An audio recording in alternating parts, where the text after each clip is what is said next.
Hey everybody, Marcus C. Williams here. And many of you have asked me, why am I running for city council and why does our city matter to me? Well, that's because this is a city I've grown up in and I believe in representative democracy, and I believe that we as a city deserve real representation. And we're not getting that right now. It's very clear that city council represents everybody but us. They represent special business interests that are putting money in their back pockets. They represent Albany and downstate. They represent their benefactors and the people who are putting money in their bank accounts. But they're supposed to be your representative. They're supposed to be my representative. But we still have the same issues that we've been dealing with for decades. Crime is out of control. They gaslight us on that and they tell us everything is perfectly fine. Does everything seem perfectly fine? You look at the news, crime is out of control, and the news doesn't even report 1/20th of the crime. They say murders are down, but they don't count people that die after they go to the hospital as a murder. That's an interesting fun fact. So this is very, very serious what we're dealing with, and it doesn't even talk about all of the victims of the violent crime, all of the families impacted, or any of the businesses impacted, many of them having to shut down. So this is impacting our whole community, and it goes unaddressed. We've got the crumbling education system, which is stealing the future away from our children, okay, and our future too, because education goes into everything else. It goes into economic development, it goes into crime, it goes into housing and jobs and everything else. But they don't address that. Why is that? Now, and all of our city taxes go to the school. Like 90% of our city taxes go to the schools, but the schools are super trash. Now, I graduated from city schools. I've gone through city schools since I was in kindergarten. I love our city. I love a lot of the teachers and stuff like that, but the quality of education is continuing to deteriorate, and it's not addressed by city council. But it's like, hey, whatever, they don't care because they don't even talk about it. And they don't talk about the crime, and they gaslight you and tell you crime is down. They don't talk about the schools, and they gaslight you and try to act like everything is fine, even though we've got like a 65% non-attendance rate. How do you have that many people not coming to school? Come on. We have a allegedly 67% graduation rate, but that's not true if 65% of the people ain't coming to school. How is that even possible? See, they just play with numbers and fake statistics, and they don't really address the issues that are impacting us every day. We've got the issues with the local economy, where they've promised us jobs that have just never materialized ever. They've been promising us all these great jobs for years. Y'all remember photonics? What happened to the hundreds of millions of dollars that got thrown into that? They've been investing tens of millions of dollars every year into our city, talking about they're bringing jobs, they're bringing jobs. Have you ever seen those jobs? Somebody you know seen those jobs? Because it seems even though the couple of jobs that they do bring here, they're hiring people that aren't from here. So can you make that make sense to me? We're not benefiting because they're not representing you.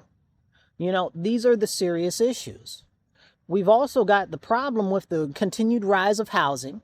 And even our local elected officials will say, oh, well, we're not focusing on the people in the city that live here in our city. We're focusing on trying to bring people from the Southwest and California and all these other people that are climate refugees or have more money from other places and getting them to come to Rochester.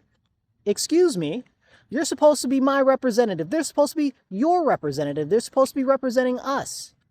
But clearly, out their own mouths, they say that they're working to get other people to come here and represent them instead of addressing our everyday community issues. It's not right, and it's not okay. And that's one of the big reasons why I'm running, because it's clear they're not representing us, and they say it out their mouth. This is a serious issue.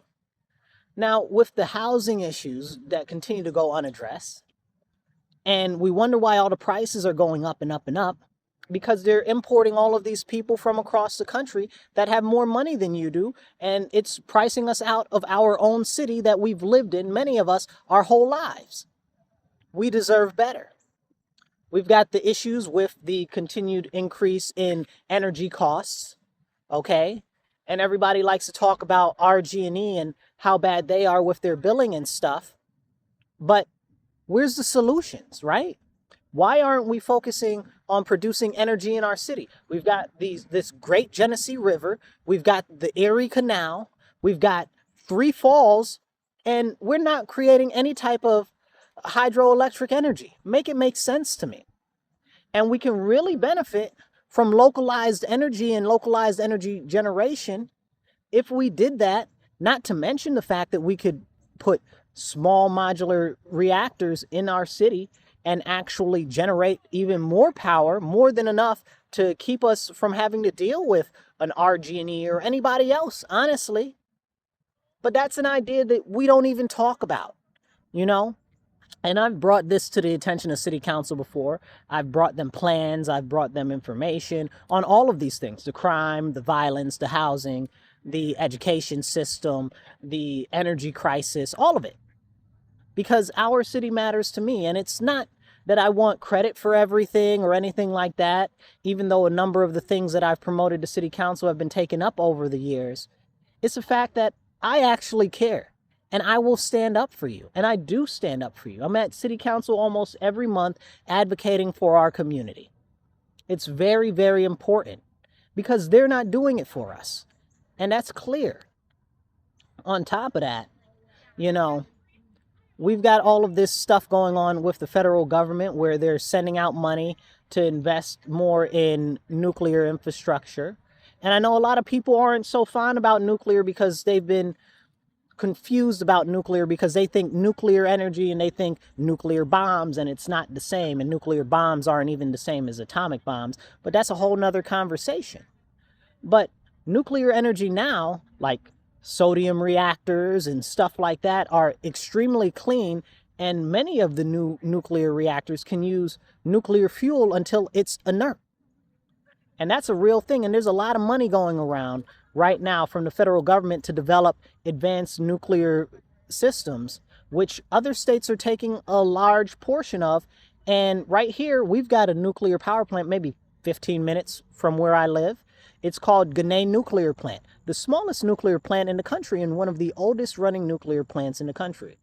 So when people are like, oh, no to nuclear, but we've got it here already. So what are you talking about? You know, they've also been reauthorized for another 20 years, or it might be 30 now. So that's even awesome. But if we focus on real solutions that are tangible, that do work, and real representation that'll present alternative ideas to the monolithic nonsense that is continuing to be pushed by city council, maybe we can get some actual action taken for us, you know? I'm not going to sit here and tell you I have all the answers for everything all the time. But I love to learn, I love to read, and I'm always open to hearing new thoughts and new ways of getting stuff done. But it's very clear that they're not, and they won't address any of the issues that we have. They won't address any of the problems that we have. And they'd rather push us out of our own city than actually help us as communities build up our own communities. Look at all of these investments for all of these different investors and stuff that they got going on. And what do we see? Do we see that money coming into our various communities? No. But they'll give it to a whole bunch of builders and developers downtown. All of those monies could have been going to our own communities to build up the communities and people who are homeowners, right? Like our houses in the city, I believe the average age of a house built is like 1950 or 1960, something like that.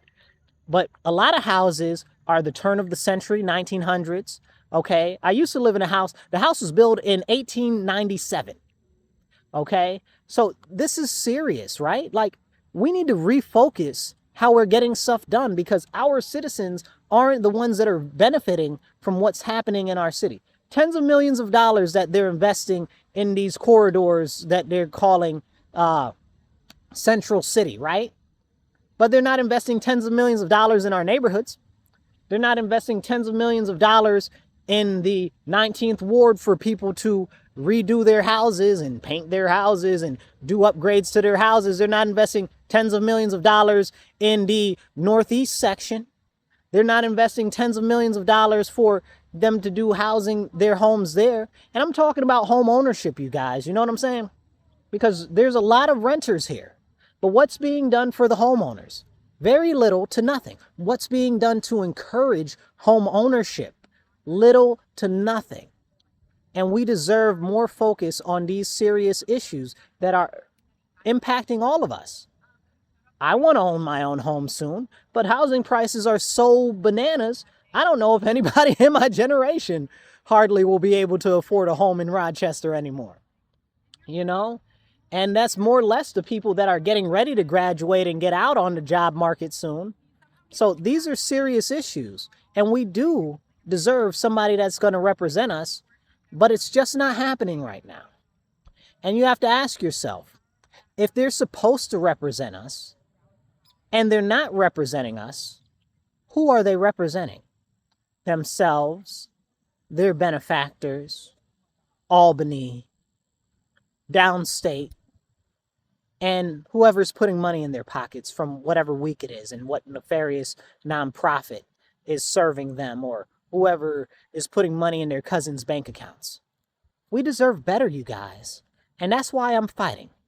That's why I stand, because I believe in you. I believe in you. I believe in our community. I believe in our future. And I know that if we work together and bring this victory across the line in the city council race, that I will be able to show you what real representation looks like, so you know that we actually can make a difference as a community together. So I encourage you, this November 4th or in early voting, get out, vote for me. Even if you do mail-in ballots, vote for me. It doesn't matter whether you're Democrat, Independent, Republican, whatever. You can just check my name. I'll be on the conservative line. Just check my name. You don't even need to change your party to do it. Because we deserve somebody that's going to stand up to the nonsense that's going on city council. And they're all in it together. They all speak with essentially one voice. And it's not the community's voice. And that is the biggest issue. So I'll catch you guys later. Remember, stand up, speak up, and don't shut up. Take action. Y'all be blessed and be well.